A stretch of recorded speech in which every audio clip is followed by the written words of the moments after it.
merasakan yang dirinya lebih bijak, lebih pandai, lebih betul, lebih benar daripada Rasulullah sallallahu alaihi wasallam. Ini ujian orang yang Allah bagi ilmu.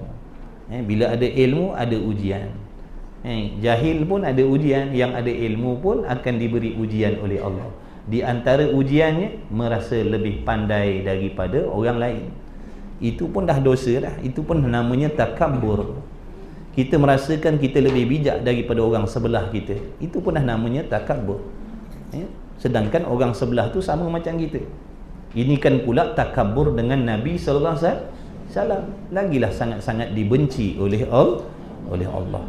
Jadi ingat, setinggi mana pun pelajaran kita, lahir-lahir daripada perut mak kita, duduk universiti dah. Contohnya, tetap tidak boleh menandingi Nabi sallallahu alaihi wasallam, sebab kebijaksanaan Rasul itu sebahagian daripada mukjizat Nabi sallallahu alaihi wasallam. Jangan lupa diri. Jangan lupa diri sehingga tidak ada akhlak dengan Nabi sallallahu alaihi wasallam. Baik. Apabila kita merasakan kita lebih bijak, lebih benar, lebih betul, lebih pandai daripada Rasul sallallahu alaihi wasallam, inilah yang menjadikan kita nanti menolak dan tidak bersetuju dengan bahagian-bahagian yang tertentu yang disampaikan oleh Nabi sallallahu alaihi wasallam, sebab pada kita, pendapat kita, pandangan kita lebih tepat daripada Rasul. Na'udzubillah. Sebab tu bahaya. Bila tidak ada keyakinan yang Rasul tu bersifat benar, amanah, bijak, di sinilah kita akan merasakan yang diri kita lebih tepat, lebih betul daripada Rasul. Yang mana sifat yang macam ni merosakkan akidah, merosakkan keimanannya terhadap Rasul. Bila iman terhadap Rasul rosak, dengan sendiri iman dengan Allah pun rosak juga. Sebab tu kita wajib terima, wajib percaya kedua-dua, percaya Allah dan Rasul, yakin pada Allah dan yakin pada Rasul. Jadi mengaku dalam hatinya dengan tentu sungguh Rasul-Rasul itu bersifat dengan fatanah, bijak. Maksudnya, ertinya cerdik dan bijaksana. Bukan bijaksana je, sini pun bijak juga. Rasul tu bijaksana bijaksana sini, hal-hal dunia pun Rasul bijak, hal-hal akhirat pun Rasul bijak. Dalam bab perniagaan Rasul bijak, dalam bab peperangan Rasul bijak. Jadi sebab tu Rasul mengajarkan cara perniagaan, cara pergaulan, cara berpakaian. Itu semuanya kebijaksanaan Rasul lah. Tapi bila kita merasakan kita lebih bijak daripada Rasul, ni yang kita tak nak pakai syariat. Dalam bab pergaulan tak nak pakai, sebab pada kita, apa yang kita fikirkan dalam bab pergaulan ni, kita lebih benar daripada Rasul, kita lebih bijak daripada Rasul. Na'udzubillah. Dalam bab berpakaian, cara kita berfikir lagi tepat, lagi betul daripada apa yang Rasul sampaikan, apa yang Rasul sarankan, apa yang Rasul perintahkan. Hati-hati. Hati-hati. Artinya cerdik, bijaksana dan tentu tidak bodoh mereka itu. Tidak cerdik, maknanya tidak bodoh ataupun tak pandai. Itu semua sifat mustahil ada pada Rasul. Bagaimana nak menjadi utusan Allah kalau bersifat dengan tidak cerdik? Bagaimana nak menyebarkan agama kalau tak cerdik? Macam mana nak berlawan dengan bijak pandai daripada golongan kafir kalau Rasul tak bijak? Macam mana nak berdebat dengan orang-orang kafir kalau Rasul tak bijak? Di antara dalil tanda kebijaksanaan Nabi sallallahu alaihi wasallam, kita hari ini dapat menikmati iman dan Islam. Kalau Rasul sallallahu alaihi wasallam itu tidak bersifat cerdik, bijak, sudah tentu takkan sampai kepada kita nikmat Islam, nikmat iman. Beribu tahun dah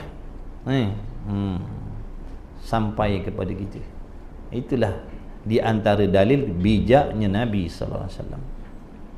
Dan tentu tidak bodoh mereka itu pada menghentikan, mengalahkan dakwaan-dakwaan yang sesat yang timbul daripada orang-orang kafir, dan bijaksana pula pada mematikan, mengalahkan, menghentikan kata-kata mereka itu.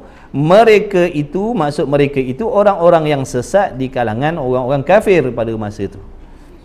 Jadi dengan kebijaksanaan Nabi SAW, Rasul dapat mengalahkan hujah-hujah mereka, mengalahkan, mematikan hujah-hujah mereka dengan mendatangkan hujah-hujah yang terang. Rasul mengalahkan hujah-hujah orang kafir itu dengan membawakan bukti yang terang, yang nyata, yang jelas, dan sah sebagaimana didapat di dalam kisah-kisah, dalam cerita-cerita dan cerita-cerita mereka itu di dalam Al-Quran dan hadis. Jadi siapa yang mengaji tafsir, siapa yang mengaji tafsir Quran, hadis, akan bertemulah dengan kisah-kisah, berita-berita, cerita-cerita tentang kebenaran ataupun kebijaksanaan Nabi sallallahu alaihi wasallam. Begitulah rasul-rasul yang diutuskan oleh Allah Subhanahu wa taala. Sebab tu kita pun digalakkan belajar tafsir. Kita boleh dengar cerita-cerita yang macam tu. Belajar sirah, ada? Ada pun pelajaran kita ni bukan tafsir, bukan sirah. Nak tahu tentang Rasul, belajarlah sirah. Lebih luas, lebih banyak cerita lagi berkenaan hidupnya Nabi sallallahu alaihi wasallam, sifatnya, akhlaknya dan sebagainya, perjuangannya dan sebagainya. Tetapi hukum mempelajari tafsir, hadis, sirah itu fardu kifayah. Makna nak merendangkan lagi, nak merendangkan lagi ilmu pengetahuan kita. Bukan menjadi dasar dan asas yang penting. Bukan menjadi dasar ataupun asas yang penting. Sebab tu ilmu hadis, ilmu tafsir, sirah itu fardu kifayah, bukan fardu ain. Jadi kita sambil-sambil belajar fardu ain yang tak dapat ditinggalkan. Kalau ada masa, belajarlah tafsir, belajarlah hadis-hadis, belajarlah sirah, boleh dengar benda-benda lain. Jangan sebaliknya, iaitu belajar ilmu fardu kifayah, meninggalkan ilmu fardu ain. Itu salah cara belajar. Cara cari ilmu macam tu salah. Takkan kesampaian, takkan dapat memperbaiki dan memperbetulkan ibadat kita, sama ada ibadat yang zahir ataupun ibadat kita yang batin, kalau sekadar mempelajari, mengejar ilmu yang fardu kifayah serta meninggalkan yang fardu ain. Yang fardu ain mesti wajib, itu jadual wajib. Cuma kalau ada masa, ada kelapangan lain, cari belajar fardu kifayah, belajar sirah, belajar tafsir Quran, tafsir hadis dan sebagainya. Sebab ada golongan yang dia pulun fardu kifayah. Tafsir belajar, hadis belajar, tauhid tidak belajar. Nampak banyak berlaku. Banyak berlaku. Ditipu oleh syaitan, ditipu oleh nafsu. Nafsu dan syaitan tu bukan sekadar mengajak kita membuat kemaksiatan. Ada kalanya dia mengajak kita membuat kebaikan dengan apa? Dengan harapan ataupun dengan tujuan nak memerangkap kita agar kita meninggalkan perkara yang lebih penting. Bila kita dah galik dah syok belajar fardu kifayah, tak ada masa kita dah nak belajar fardu ain. Tapi tuan empunya diri berasa dah betul dah sebagai orang yang menuntun ilmu, rupanya dia sedang terperangkap dan tertipu dengan permainan syaitan. Kata Imam Ghazali rahimahullah ta'ala dalam kitab Minhajul Abidin, dalam menuntut ilmu itu sendiri terlalu banyak tipu daya dan perangkap-perangkap dalam belajar itu sendiri kepada orang yang sedang mencari ilmu itu sendiri. pada orang yang mencari ilmu tu sendiri. Banyak tipu daya. Bukan bermaksud bila kita duduk dalam majlis ilmu saja kita selamat. Belum pasti. Banyak tipu daya yang halus-halus. Sebab tu dulu kan fardu ain. Dulu kan fardu ain. Supaya kita boleh terselamat daripada permainan tu, perangkap-perangkap yang dipasang oleh nafsu dan syaitan. Akhirnya tak sampai maksud ibadat kita. Maksud ibadat kita agar dapat redha Allah, agar dapat pahala daripada Allah. Tapi kalau salah cara menuntut ilmu, terpedaya dengan perangkap-perangkap tadi, mustahil kita dapat apa yang kita nak tadi. Maksud yang dimaksudkan dengan menuntut ilmu tadi, tak sampai maksud nanti. Dulu kan fardu ain.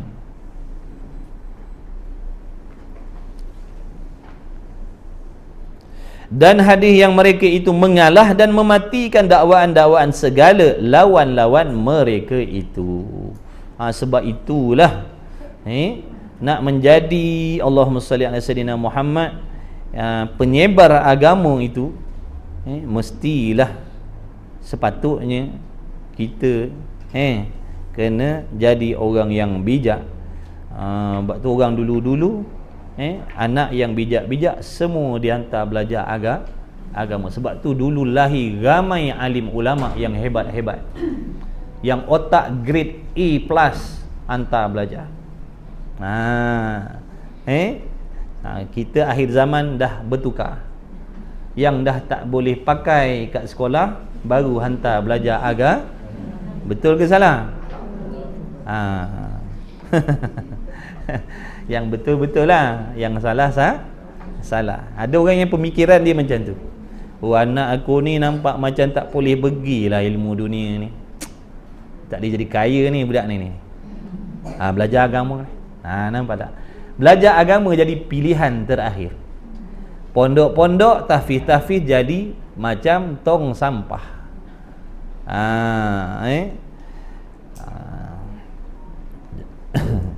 Sebab itulah payah.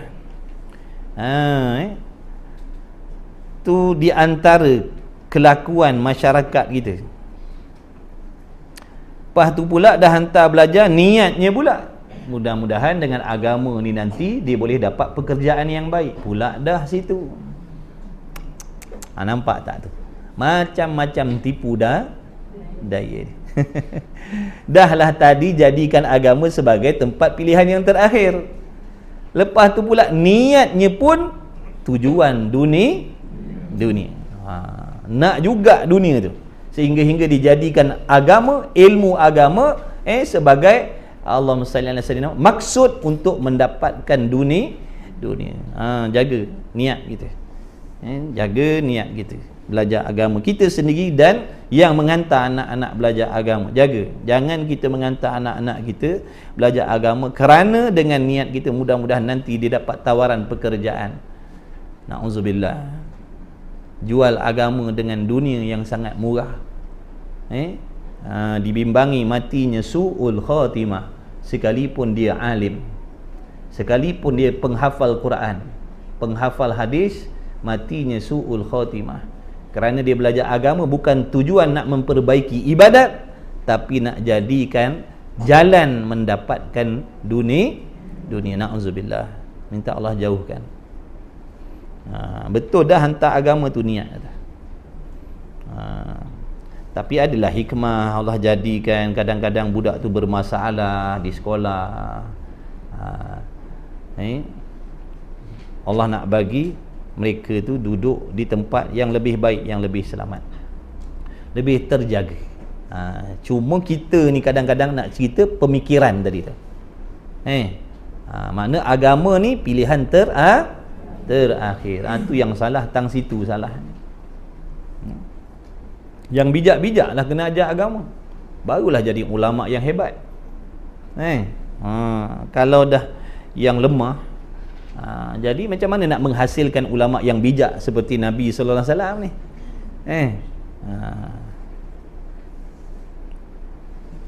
Otak grade A tu hantar belajar agama, baru jadi hebat.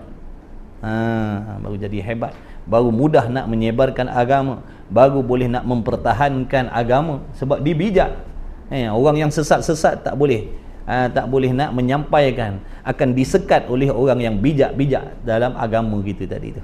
Tapi kalau yang lemah-lemah, dia orang bijak-bijak, habislah kita. Macam mana nak menegakkan akidah kita ahli sunnah wal jamaah, nak menegakkan syariat yang sebenar, kalau yang puak-puak yang salah, yang sesat tu jauh lebih bijak daripada kita. Jadi niat, bila kita hantar anak-anak kita belajar agama, niat kita hantar anak kita agama ni kerana nak membantu agama Allah. Mudah-mudahan jadi saham akhirat bagi diri kita. Selain daripada tujuan asalnya belajar agama kerana nak beramal. Tu kat pondok, madrasah, macam-macam masalah dia. Sebab yang datang tu dah memang bawa masalah dah. Yang akhlak yang dah tak bagus. Polis dah kejar, main polis entry. One to jaga. Polis mati, ustaz kena jagalah. Pening madrasah. Malam-malam keluar mencuri. Orang kata budak pondok ni jahat betul, mencuri. Tengok, siapa kena? Tak pondok. Siapa kena? Tok guru lah. Apa anak murid mencuri? Padahal dia 20 tahun mencuri kat kampung dah. Dia masuk pondok baru 3 hari. Jadi jangan macam tu lah. Hantar anak agama tu betul dah, niat jaga. Jangan kita niat agama ni pilihan terakhir. Na'udzubillah min zalik. Jangan. Baik, itu iklan sambil-sambil sebab kita tengok ramai akhir-akhir ni ramai orang hantar anak belajar. Baguslah, alhamdulillah. Tapi jaga niat kita. Jangan dengan sebab dah tak ada pilihan. Jangan sebab nak jadikan agama tadi sebagai jalan untuk anak kita nanti mencari duit. Jangan, na'udzubillah. Betulkan niat kita. Kalau tak nanti habis, tak sampai maksud. Zohirnya nampak bagus dah, hakikatnya sisi Allah, na'udzubillah. Kemudian katanya musannif, dan dalil atas bersifat mereka itu dengan fatanah dan tidak bodoh, tidak mereka itu ialah kita fikir tilik dengan akal, iaitu jikalaulah rasul-rasul itu tidak cerdik dan tidak bijaksana, jawabnya nescaya adalah rasul-rasul itu bersifat bodoh, yakni tak pandai, tak cerdik. Dan iaitu sifat tidak cerdik pada rasul-rasul itu hukumnya mustahil, tak boleh diterima sekali-kali. Kenapa? Kerana seandainya rasul itu bersifat tidak cerdik, tidak boleh nak mengalahkan hujah-hujah orang kafir dalam nak menyebarkan yang sebenar, luputlah hikmah yang dilantikkan jadi rasul. Hilang hikmahnya. Hilang hikmah. Jadi Allah Ta'ala mengutuskan rasul tu ada hikmahnya. Di antara hikmahnya apa tu? Dan hikmah jadi rasul. Ni hikmah jadi rasul. Di antara hikmah Allah Ta'ala mengutuskan para rasul alaihi wassalatu wassalam ialah mengalah dan melemahkan segala seteru kafir.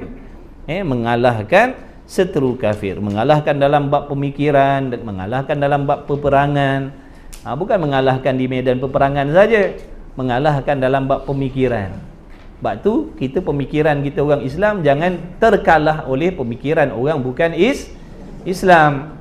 Boleh berkawan dengan orang bukan Islam, tapi jangan sampai pemikiran kita dikalahkan oleh pemikiran orang bukan Islam. Islam tak melarang kita nak berkawan, berbilang kaum, berbilang agama, tapi jangan sampai pemikiran kita, akal kita sebagai seorang Muslim dihinakan. Dengan apa? Dengan cara kita mengiyakan perkataan-perkataan ataupun cadangan-cadangan orang kafir yang boleh merosakkan bangsa, merosakkan agama. Islam tu dia tertinggi. Tak boleh ada yang merendahkan, mengalahkan. Begitulah juga pemikiran orang Islam, kena duduk di tempat yang tinggi. Kalau kita mengiyakan ajakan, cadangan orang-orang yang bukan Islam ataupun munafik ini, menunjukkan kita telah merendahkan agama. Islam tak melarang, boleh berkawan. Tapi jangan sampai apa? Kita mengiyakan pemikiran mereka yang boleh merosakkan agama tu khususnya. Jadi kalau Rasul tu sendiri tidak bijak, bagaimana nak mengalahkan hujah-hujah orang-orang kafir tu? Di kalangan mereka pun ada bijak pandai. Macam hari ni lah, orang kafir bukan tak pandai, dia bijak, dia pandai, dia belajar tinggi dan macam-macam. Jadi kalau kita tak bijak, macam mana nak mengalahkan orang kafir yang bijak-bijak tu? Dia pusing kot sini, pusing kot sana, pusing kot sini. Kita kata baiklah. Habislah.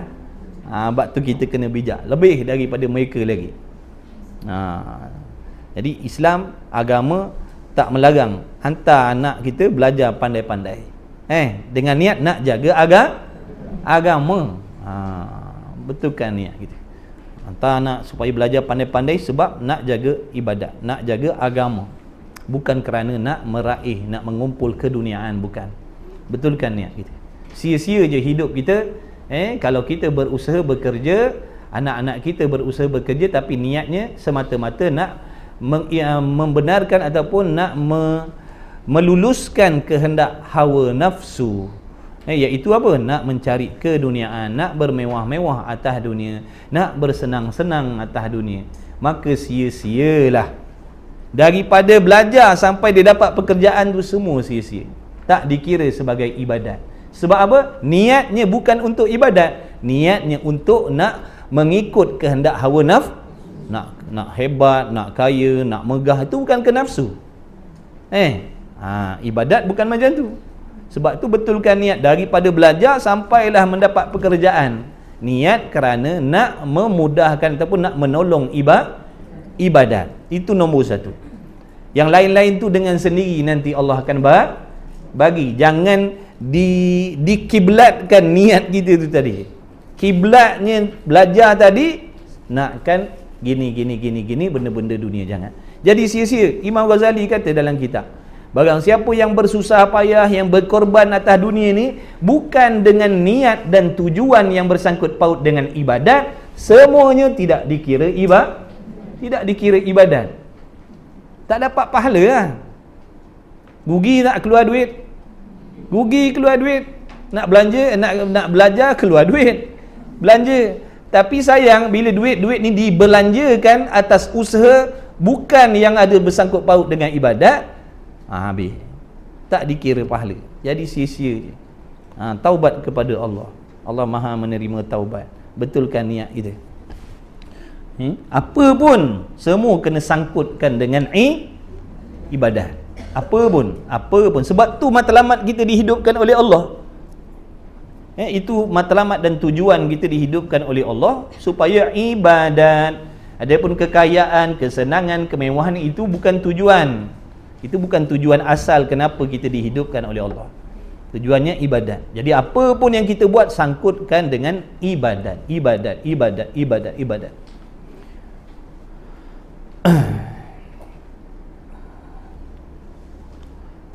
Dan hikmah jadi Rasul itu ialah mengalah dan melemahkan segala seteru kafir. Maka jika bodoh, jika tidak bijak mereka itu, nescaya tak dapatlah mereka itu mengalahkan seteru-seteru mereka. Seteru-seteru mereka itu Rasul. Dan iaitu Rasul-Rasul tidak dapat mengalahkan musuh-musuh mereka. Mustahil. Kerana nyata keterangan di dalam Al-Quran dan beberapa tempat yang menunjukkan bijaksana mereka itu. Lagi satu, kalau mereka itu Rasul tak bijak, waktu nak berdebat dengan orang kafir, nak berhujah dengan orang kafir, maka kalah Nabi SAW, Rasul kalah. Macam mana nak terzohirnya yang macam mana nak zohir benda yang baik, macam mana nak menzohir yang sebenar, macam mana nak zohir benda yang hak? Akan menanglah yang batil. Bagaimana orang nak mengikut Islam kalau dalam dakwah Nabi SAW orang kafir menang? Macam mana nak ikut Muhammad? Tiap kali berhujah dengan orang kafir dia tak dapat jawab pun. Jadi tak benarlah Rasul. Tak cerdiklah Rasul, takkan nak ikut orang tak cerdik. Sahabat-sahabat Nabi tu bukan orang biasa-biasa, orang pandai-pandai. Takkan dia nak menjadikan orang yang tak pandai daripada dia sebagai ikutan dia, kan?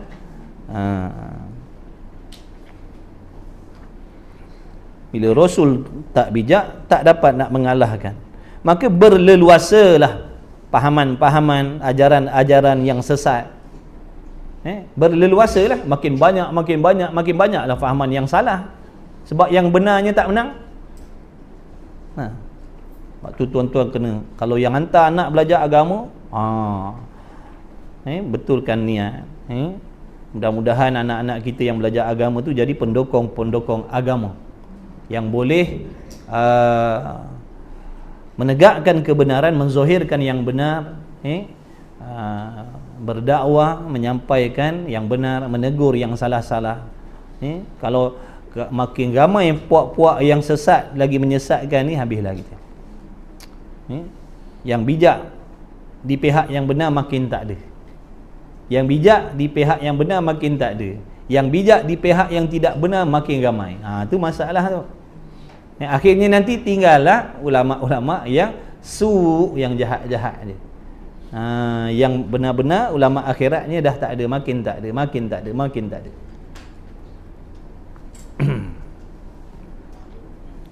Mak bapak yang hantar anak-anak belajar agama tak perlu risau. Sedih itu biasalah. Itulah pengorbanan. Kalau Khadijah radhiyallahu ta'ala anha mengorbankan zahir batinnya, harta bendanya kepada Rasul, macam kita ni tak mampu nak mewakafkan harta benda kita, nak menginfakkan harta kita seperti mana Khadijah. Tapi kita menginfakkan, mengorbankan apa yang kita ada, masa kita untuk agama, anak-anak kita untuk agama, tenaga kita untuk agama. Mudah-mudahan jadi asbab Allah redha kita. Mudah-mudahan apa yang kita buat ni menggembirakan hati Nabi sallallahu alaihi wasallam. Kalau sedih pun sedih sekejap je, jangan risau. Nanti kita akan berseronok, berbahagia melihat anak-anak kita tu berjaya di sisi Allah. Dan kita pun nanti boleh dapat dia punya syafaatnya. Nanti selain daripada Nabi Rasul, di hari kiamat Allah Ta'ala akan membuka peluang kepada orang-orang soleh memberi syafaat. Kalau dah anak-anak kita yang terpilih, sudah tentulah dia akan menolong, menyelamatkan orang yang paling hampir dengan dia, ibu bapa dia, adik beradik dia, betul? Jadi biarkan orang nak kata apa, biarkan orang nak kata apa, teruskan. Teruskan. Sabar banyak-banyak.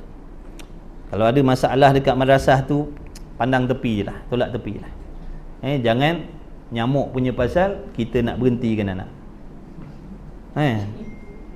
Mak nyamuk gigit. Ustaz, anak saya tak pernah kena gigit nyamuk ni kat madrasah. Saya dah bayar 7-800 sebulan ni kena gigit nyamuk ni. Macam mana ni? Dah cari madrasah lain, hantar. Madrasah lain kena semut gigit semut pula. Sampai ke sudah tak jadi apa anak kita. Mak bapak kena faham, bukan main hantar je anak-anak belajar ni, kena tahu juga dia punya dia punya peraturan dia. Jangan anak kita setahun 10 madrasah dia pergi. 5 tahun 10 tahun satu Malaysia dia dah gayau. Sebut nama anak kita semua kenal. Sebab apa? Banyak madrasah dia dah pergi. Bukan sebab apa? Nyamuknya pasal. Batu yang bergolek takkan dilekati lumut. Batu yang istiqamah banyak lumut. Ada penyakit tu, penyakit pindah pondok. Kalau pondok lah, penyakit pindah pondok. 2 bulan pondok ni tak boleh tahan, pergi pondok lain. 2 bulan pindah lagi, 2 bulan pindah lagi, sampai ke sudah begitu. Jadi tak dapat ilmu lah. Kena sabar banyak. Rotan tak boleh. Sebab tu jangan pergi ziarah anak selalu belajar. Sebab tu tok guru memang tak bagi ibu bapa ni ziarah selalu. Sebab apa? Mengganggu pemikiran anak-anak tadi. Anak-anak kita manja. Mak gigit semut. Mak lapar. Mak malam tadi makan tak ada lauk. Mak. Ni mak pula jadi mak. Sian dia. Jenguk selalu tu tanda kita tak kesian dengan anak kita. Sungguh kita pergi jenguk selalu anak kita tu bukan tanda kesian, tu tanda tak kesian dengan anak kita. Itu boleh jadi asbab anak kita gagal besok. Dia terganggu sebab dia dah set, oh hari Isnin mak datang, Isnin mak datang. Dia dah tak fikir belajar. Nampak tak tu? Ni apa ustaz? Cuti sekolah tak sama dengan cuti pondok pun. Cuti sekolah sebulan, pondok asal 2 hari je. Tu.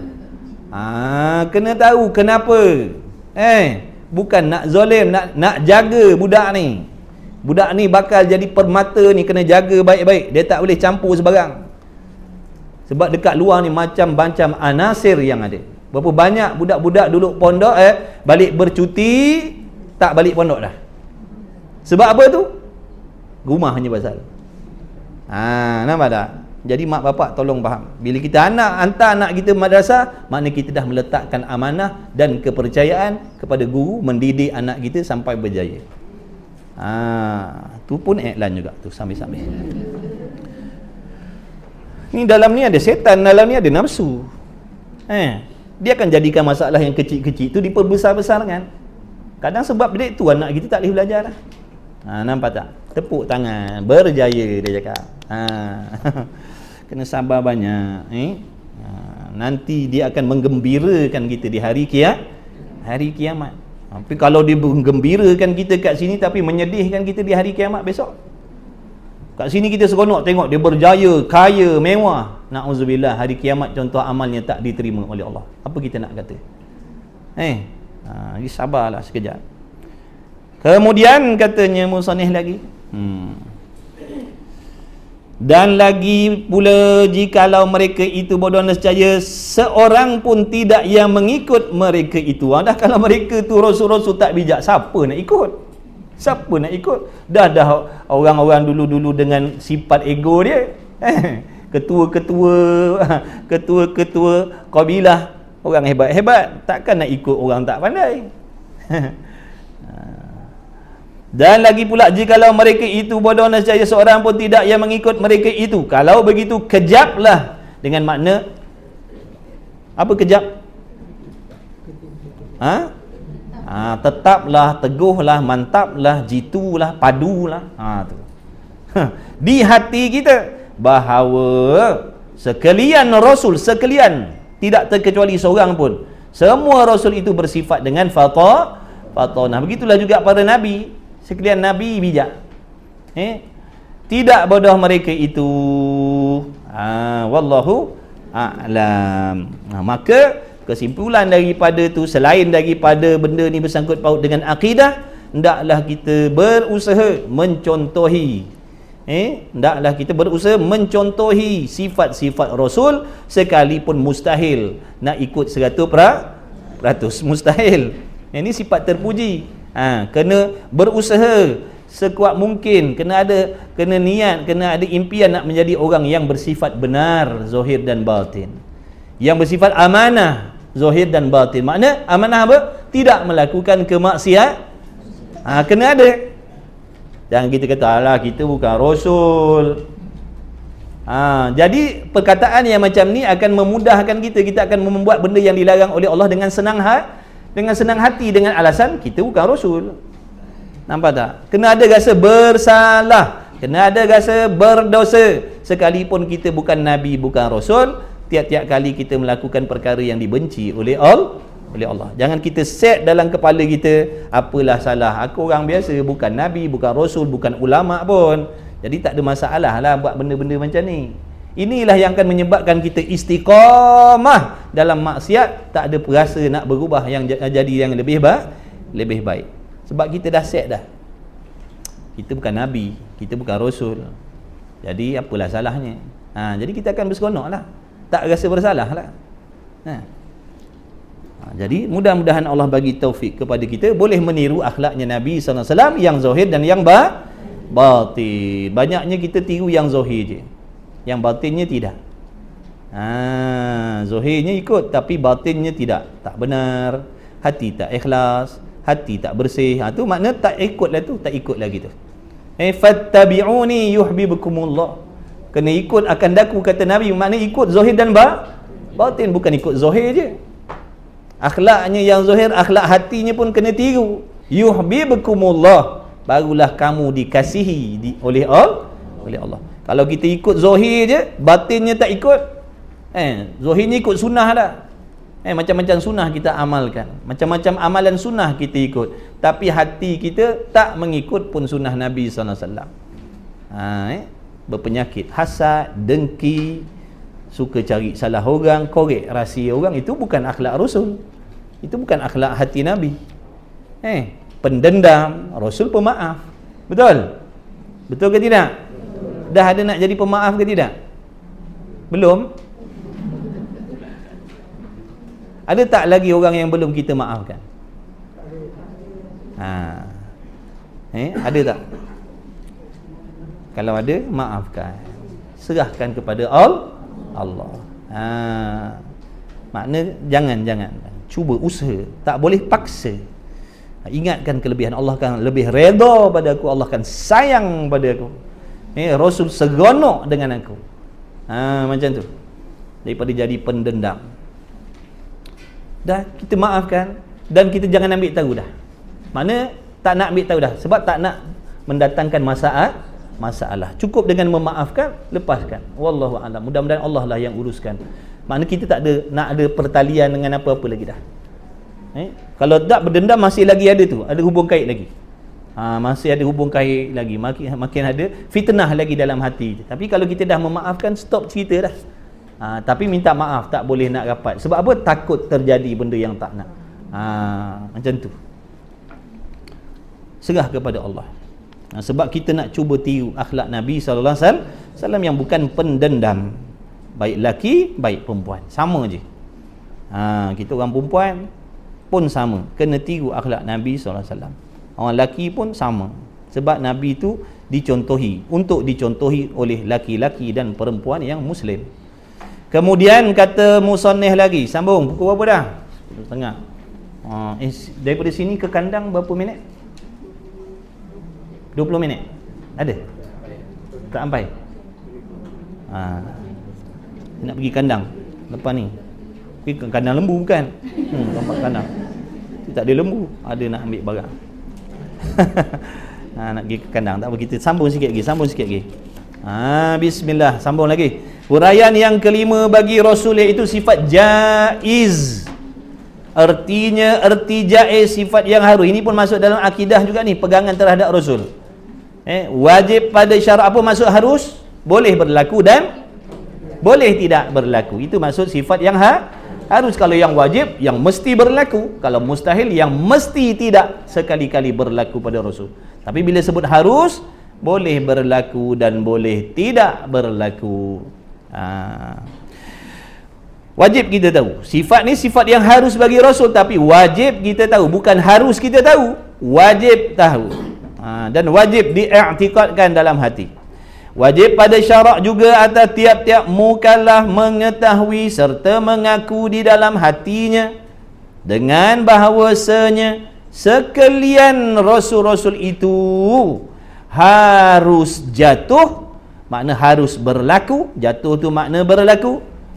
Harus jatuh, yakni harus berlaku kepada mereka itu sekalian Nabi Rasul, sifat-sifat dan perangai-perangai seperti perangai-perangai manusia, tapi yang tidak membawa kepada kekurangan martabat mereka itu, dan tidak meluput makna menghilangkan akan hikmah. Tadi hikmah dah sebutkan. Hikmah jadi Rasul bagi mereka itu. Jadi Rasul ni dah dia manusia, dia bukan malaikat, dia bukan jin, di kalangan manusia. Oleh kerana mereka itu di kalangan manusia, mereka harus berperangai, harus bersifat, harus berkelakuan, berakhlak seperti manusia yang lain. Akan tetapi sifat, perangai, kelakuan, akhlak, zahir batin yang terpuji. Ada pun akhlak yang perangai, yang sifat yang tak elok, yang tak senonoh, zahir ataupun batin, itu mustahil ada pada mana-mana rasul. Sifat yang terpuji, yang baik-baik, yang indah-indah saja. Kelakuan hati yang indah-indah sahaja. Kelakuan zahir yang indah-indah sahaja. Kelakuan yang huduh-huduh tak ada. Kelakuan yang tak elok, yang tak molek, yang tak cantik, yang tak berakhlak, yang tak beradab, yang tak sopan, tak ada sekali-kali pada Rasul. Daripada kecil sampailah diwafatkan oleh Allah. Dia tak sama macam anak-anak kita.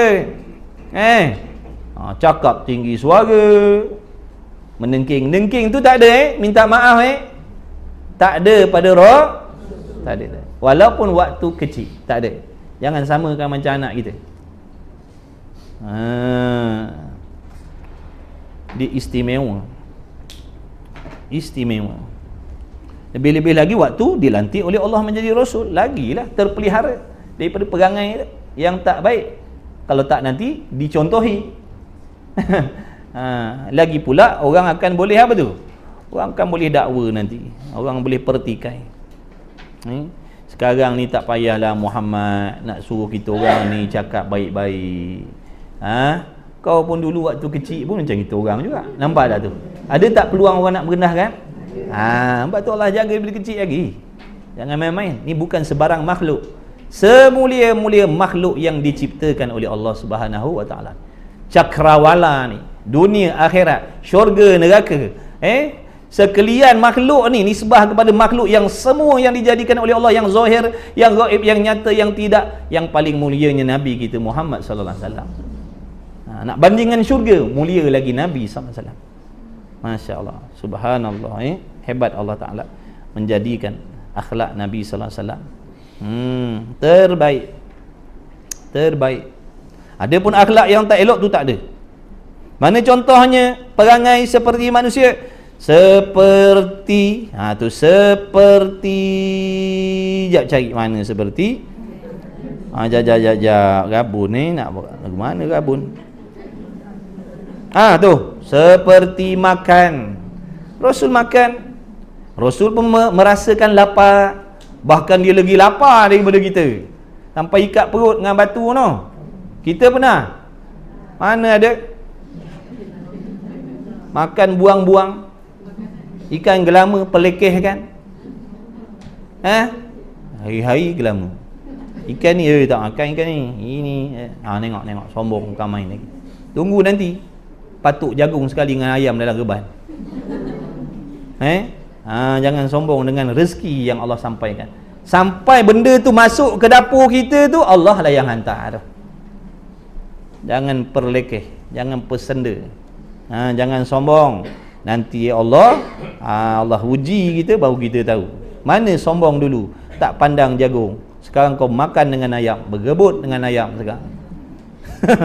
Sungguh time ada jangan sombong-sombong. Alhamdulillah ya Allah, syukur ada orang tak ada makanan hari ni. Ini ngomel sini, ngomel sana makan. Makan buang-buang makanan. Saya tak boleh makan jenis panas-panas ni. Kena panas-panaskan ni tak boleh. Kena makan baru punya. Yang jenis sejuk-sejuk besok semalam punya tak boleh. Ni tong sampah punya bahagian. Sombong bukan main. Allah balakan dengan fakir miskin.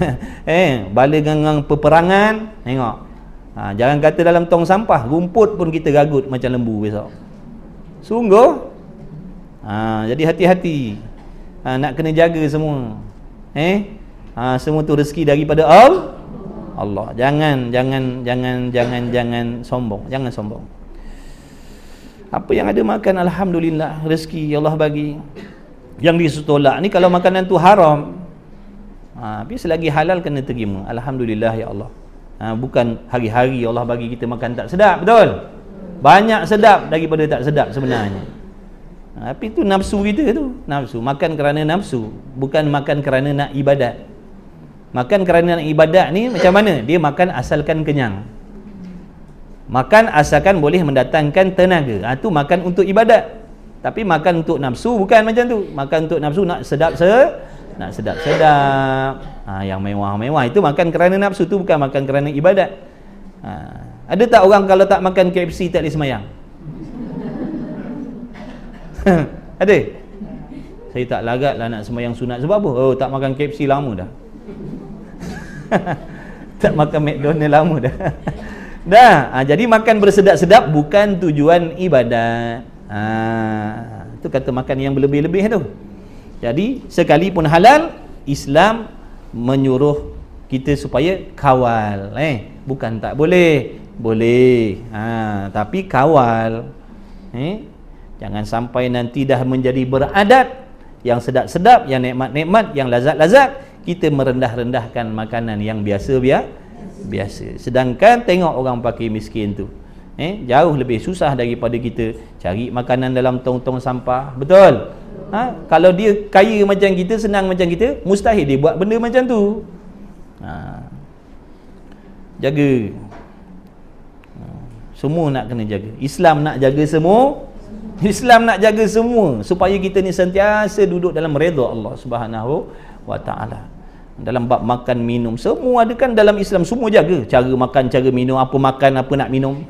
Jangan minum makan je, nak buang pun ada dibahaskan. Jangan buang merata tempat. Ada tempat-tempat haram, ada tempat-tempat wajib buang. Ada tempat buang situ dapat pahala. Jangan main-main. Bab kencing berak pun dibahaskan juga dalam agama ni. Punyanya teliti agama Islam ni. Sampai bab kencing berak pun dibicarakan supaya mendapat redha Allah. Adab nak qada hajat macam mana, semua ada kan.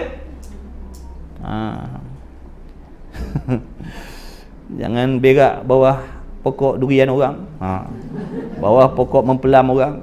Jangan naik orang terpijak nanti kan, menyakiti tu. Tapi kalau bawah pokok tu tempat diorang berjudi, main sabung ayam situ, kalau kita qada hajat kat situ boleh menyelamatkan. Sungguh kalau kita qada hajat situ tak berjudi dah diorang, dapat pahala qada hajat kat situ. Ni bukan main-main ni, sungguh. Nampak tak tu? Jadi qada hajat ni tak kena gaya boleh dapat dosa juga. Tapi kalau kena gaya je boleh dapat pahala. Tapi tengoklah kalau ada CCTV tertangkap nanya kita ni. Nak cerita Islam ni syumul, melengkapi semua hal, sebesar-besar sampailah yang sehalus-halus yang tak dapat dilihat oleh mata pun dibicarakan juga. Contoh tadi sifat hati tak boleh tengok dengan mata, tapi ada perbahasannya dalam agama kita. Subhanallah, sempurna agama Islam. Bertuah bertuah kita semua, Allah kehendak sedia kali lagi pilih menjadi umat Islam. Alhamdulillah. Kawan-kawan kita yang bukan Islam tu, doa mudah-mudahan diberi hidayah oleh Allah. Kadang ada orang bukan Islam baik dengan kita dah. Mudah-mudahan mereka diberi hidayah oleh Allah. Baik, mana tadi makan? Jadi makan, Rasul makan makanan yang halal, makanan yang bersih, makanan yang diperolehi daripada usaha yang halal, bukan syubhah, bukan haram. Lebih-lebih lagi cara makannya, waktu makannya, qadar makannya, semua terpuji. Semua terpuji. Bab kunyahnya, bab menelannya, subhanallah, terbaik. Sampai kita tak tertiru. Kalau kita tiru kan habis lauk dulu lah. Kita nak kunyah 40 berapa kali? 44 40 kali. Nak kunyah 40, baru masuk kunyah 15, habis dah ayam. Jadi ni barangkali kita tak boleh nak mengamalkan tu. Makan dengan kawan-kawan, makan talam pula tu. Siap. Kita nak tunggu 40 kali. Ini kambing, jangan main-main. Bukan selalu dapat ni. Kawan jenis tak kunyah punya. Dia main sedut, vacuum, zup, zup, zup. Kita 40 kunyah, bersih dah talam. Tak terikut kita. Bab kunyah pun tak terikut. Punyalah sopan santun mulia, subhanallah. Beruntung. Beruntung orang yang Allah tunjukkan pada mata mereka.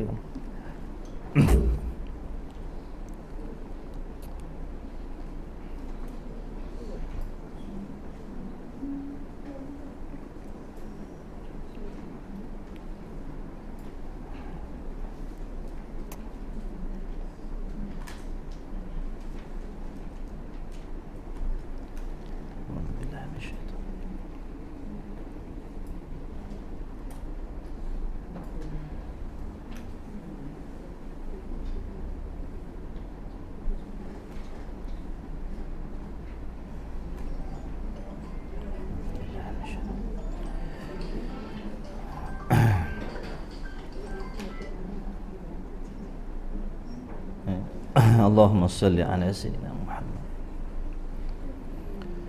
Bertuahlah para sahabat yang boleh melihat Nabi sallallahu alaihi wasallam.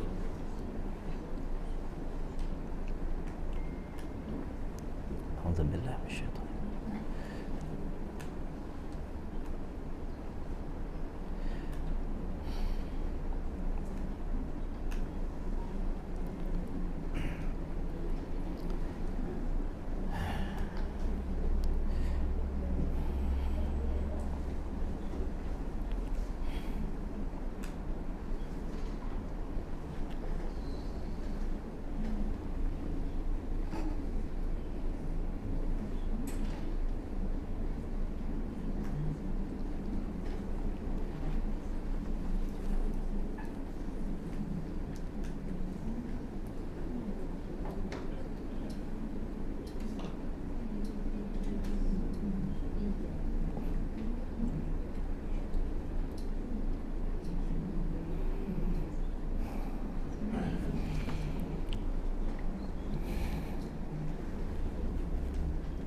Kemudian kata musannif, sifat Allahumma salli ala sayyidina Muhammad.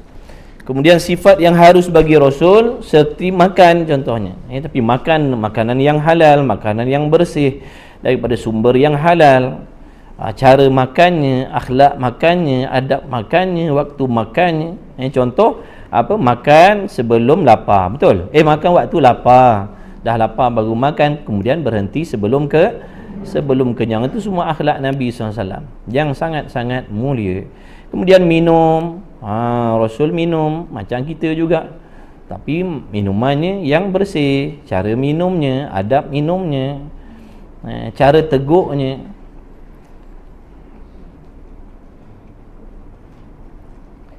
Kemudian Rasul sakit, ditimpa musibah juga, ditimpa bala juga, rasa pening juga, rasa sakit perut juga, rasa sakit juga, rasa lapar juga.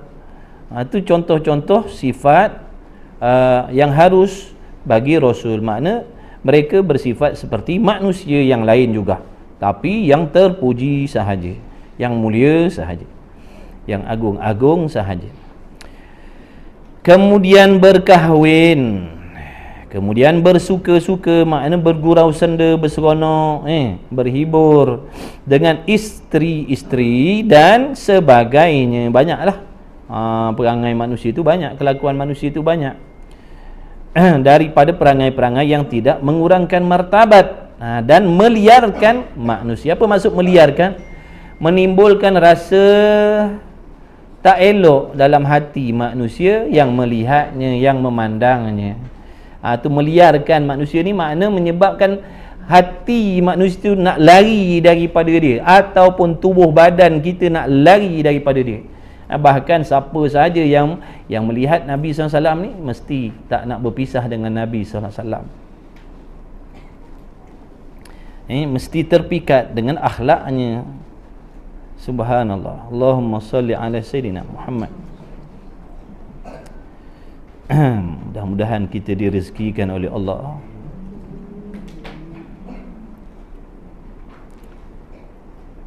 dapat mimpi sekali pun jadilah.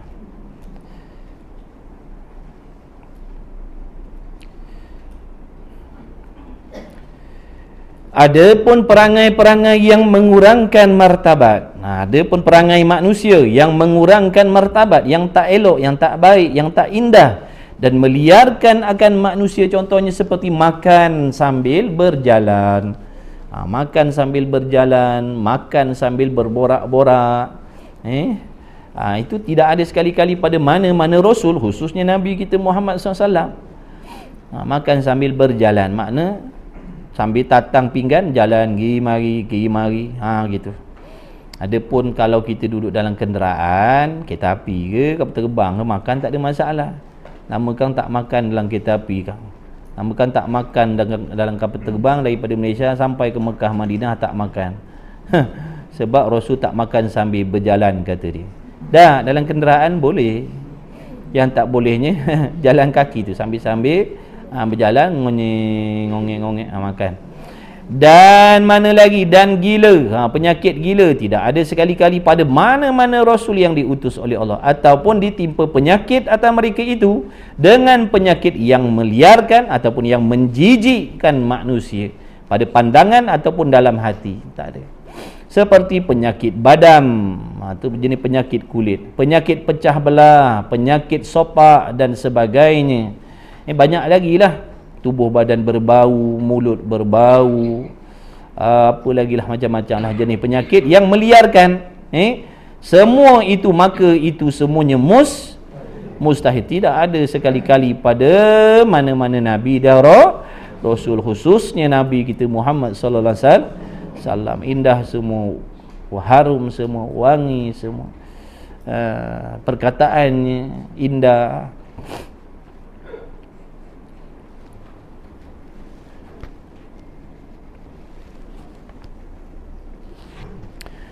Apa sajalah, melihat kelakuannya indah, semua indah semua. Sebab itulah kita kalau berqasidah tu duk puji-pujian tu, sebab memang kena dengan akhlak. Cuma tak sampai juga maksud. Sehebat mana pun si pemuisi, pensajak, tak sampai hakikatnya akhlak Nabi SAW. Cuma nak menceritakan hebatnya, dahsyatnya, keistimewaan yang Allah bagi kepada Nabi kita Muhammad sallallahu alaihi wasallam. Sebab tu dibandingkan macam matahari dan sebagainya, macam purnama. Sebab tak terungkap kesempurnaan yang Nabi, yang Allah Ta'ala ciptakan, kekasihnya Nabi Muhammad SAW tu. Tak ada satu sudut pun yang boleh direndah-rendahkan. Semua hebat, semua tinggi. Masya Allah. Itu tanda-tanda kebesaran kekuasaan Allah menciptakan makhluk yang sedemikian, yang mulia sangat-sangat. Iaitu semuanya mustahil. Kenapa pula mustahil? Kerana luput hikmah jadi Rasul. Seandainya mereka berperangai dengan perangai yang tak baik, akhlak yang tak baik, macam mana kita nak mencontohi? Rasul tu diutuskan agar dicontohi. Tiba-tiba perangainya tak elok, akhlaknya tak elok, macam mana nak dicontohi? Dan dalil atas harus jatuh dan berlaku kepada, jadi jaga-jaga, hati-hati dengan fahaman-fahaman, cerita-cerita yang karut-karut. Kalau kita baca buku, baca mana-mana berita ataupun dengar mana-mana berita yang seolah-olah apa yang kita dengar tu nak merendah-rendahkan Nabi, itu semuanya mustahil. Kena tapis tu, kena tapis. Jangan terima semua. Yang elok-elok saja terima, yang tak elok berkenaan Rasul jangan terima. Kadang-kadang mereka duk selit-selitkan benda-benda macam tu. Kalau kita tak ada asas akidah kita ahli sunnah wal jamaah ni, kita akan terima. Na'udzubillah. Itulah gunanya ilmu ni, nak jaga kita. Baru ni ada orang tanya, macam mana kita nak jaga hati kita daripada bisikan-bisikan ataupun perkara-perkara yang bersangkut paut dengan akidah yang sesat. Jawabnya kena belajar akidah lah. Kena belajarlah akidah. Bila kita belajar, maknanya kita ada panduan. Bila ada panduan, barulah boleh kita menepis. Kalau benda-benda yang negatif, yang bersangkut paut dengan akidah, kita boleh tolak, kita takkan terima. Sebab dah ada penapis dia tu, iaitu ilmu tadi tu, ilmu akidah tu. Bila ada ilmu akidah yang sebenar, bila datang yang tak sepatutnya, yang selain daripada akidah kita ahli sunnah wal jamaah, dia takkan terus masuk dalam hati, bahkan dah ditapis dah. Itu pentingnya ilmu. Kalau kita tak belajar ilmu akidah ahli sunnah wal jamaah ni, nanti semua masuk, yang betul pun masuk, yang sesat pun masuk. Na'udzubillah. Habislah. Dan dalil harus jatuh, harus berlaku dan harus berlaku kepada Rasul-Rasul akan perangai seperti perangai manusia itu, ialah dilihat oleh orang-orang yang semasa dengan mereka itu, bukan sahaja di kalangan orang yang beriman. Yang tak beriman pun tengok. Yang tak beriman pun mengaku yang Nabi SAW ni, yang Muhammad ni Al-Amin. Dia orang yang baik, dia tak pernah bohong, akhlaknya mulia semua. Sehingga orang kafir pun, orang bukan Islam pun, yang tak beriman dengan dia pun mengakui yang memang akhlaknya baginda Nabi SAW ni memang mulia. Dah tu kalau dah mulia dah baik, kenapa yang musuh sangat tu, yang nak bunuh, yang nak racun, yang nak santau, yang nak perang macam-macam tu? Sebab satu je, tak suka dengan agama yang dibawa. Tapi kalau dalam bab akhlak, oh terpuji. Semua kata terpuji. Tak ada seorang pun yang kata akhlaknya tak baik, tak senonoh. Allahumma salli ala sayyidina Muhammad. Okey. Dilihat oleh orang-orang semasa dengan mereka itu, dan sampai kepada kita makna berita cerita tu tentang kemuliaan, kesempurnaan akhlaknya Nabi SAW dengan khabar yang mutawatir, yang bertalu-talu, yang tidak boleh dibangkit bohong sama sekali. Akhlaknya sangat-sangat baik, bukan sahaja di kalangan sesama manusia, bahkan dengan haiwan pun Nabi berakhlak. Betul? Hebat. Dengan akhlak, dengan haiwan pun Nabi berakhlak. Dengan tumbuh-tumbuhan pun Nabi berakhlak. Nabi menjaga juga akhlaknya. Sebab tu semua makhluk ciptaan Allah. Sehingga dengan angin pun. Satu ketika sedang Nabi SAW duduk dengan para sahabat, tiba-tiba datang angin kencang yang meniup debu-debu. Lalu adalah di kalangan sahabat yang mengeluarkan perkataan yang tak sepatutnya sebab debu tadi tu. Lalu Rasul menegur, jangan. Angin tu diutuskan oleh Allah. Sampai macam tu sekali, jangan mencela, jangan menyumpah, jangan berkata kepada yang tak baik kepada angin tu. Sebab dia makhluk Allah yang utuskan. Begitulah juga dengan haiwan-haiwan. Semua tu datang daripada Allah. Adalah hikmahnya, adalah asbabnya. Tengok, Nabi mengajar akhlak bukan sahaja untuk sesama manusia, dengan yang bukan manusia pun Nabi suruh berakhlak, beradab juga. Itulah indahnya. Kalau seseorang timbul persoalan dalam hati kita, bagaimanalah agak-agaknya kalau seorang tu mengikut sungguh-sungguh Al-Quran dan hadis tu, kalau ikut sungguh-sungguh zahir dan batinnya, yang tersurat, yang tersiratnya, kalau diamalkan, bagaimana? Itulah dia Nabi kita Muhammad sallallahu alaihi wasallam. Masya-Allah, sempurna sangat. Sampai ke yang bukan manusia pun Nabi berakhlak juga, beradab juga. Kalau kita kita ni sesama manusia pun kita tak jaga, apatah lagi dengan haiwan. Apatah lagi dengan tumbuh-tumbuhan, pada kita tak penting. Sebab mereka bukan manusia. Nabi dah, sekalipun bukan manusia, Nabi tak suka patah-patahkan pokok-pokok. Nabi tak suka. Nabi tak buat patahkan pokok-pokok tanpa ada asbab. Bahkan dalam peperangan pun kan dilarang. Islam dalam nak berperang pun jaga, jangan rosakkan tumbuh-tumbuhan. Jangan rosakkan tanam-tanaman. Nampak tak? Sampai jaga, kan kata syumul, jaga semua. Subhanallah, hebat. Inna dina indallahil Islam. Moga Allah kekalkan nikmat Islam yang ada pada kita. Begitulah juga yang ada pada anak dan isteri kita dan segala keturunan kita sampai kiamat.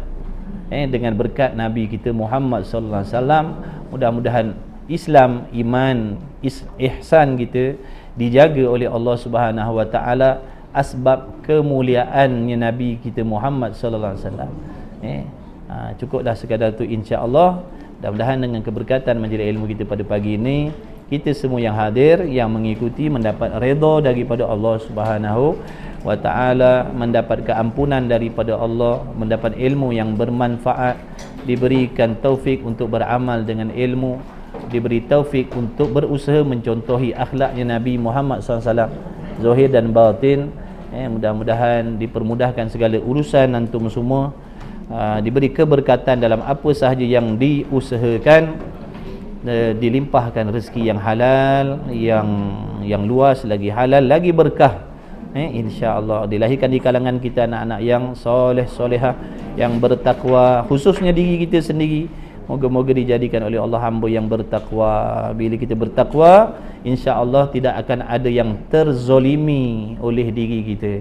Yang menjadi asbab terzolimi orang lain itu kerana kita tidak mengikut perintah Allah, kerana kita tidak mengikut perintah Allah zahir ataupun batinnya. Insya-Allah moga bertemu lagi lah di kuliah yang akan datang. Insya-Allah. Bismillahirrahmanirrahim. Alhamdulillahi rabbil alamin wassalatu wassalamu ala rasulillah. Allahumma rabbana anfa'na bima 'allamtana, rabbana 'allimna alladhi ma yanfa'una, rabbana fakih ahlana wa qarabatilana fi dinina ma'ali qutri untha wa dhakar. Allahumma khalisna mimma ana fihi khalasan jamila. Allahumma ighfir lana ma qaddamna wa ma akharna wa ma asrarna wa ma a'lanna wa ma asrafna wa ma anta a'lamu bihi minna. Anta al-muqaddim wa anta al-muakhir, la ilaha illa anta subhanaka inna kunna minadh dhalimin. Allahumma ya muhawwil al-ahwal hawwil ahwalana ila ahsanil hal. Allahumma a'inna ala dhikrika wa syukrika wa husni ibadatik. Allahumma akhtim lana bi husnil khatimah. Allahumma ja'al akhir kalamina 'inda intihai ajalina qawla la ilaha illallah. Allahumma waffiqna li ta'atika wa tarkil ma'asi zahira wa batinan wa tammim taqsirana wa taqabbal a'malana bi rahmatika ya arhamar rahimin. ربنا آتنا في الدنيا حسنة وفي الآخرة حسنة وقنا عذاب النار وأدخلنا الجنة مع الأبرار بغير حساب وبجاه رسولك سيدنا ومولانا محمد صلى الله عليه وسلم. ربنا آتنا في الدنيا حسنة وفي الآخرة حسنة وقنا عذاب النار وصلى الله على سيدنا محمد والحمد لله رب العالمين. تقبل الله مني ومنكم.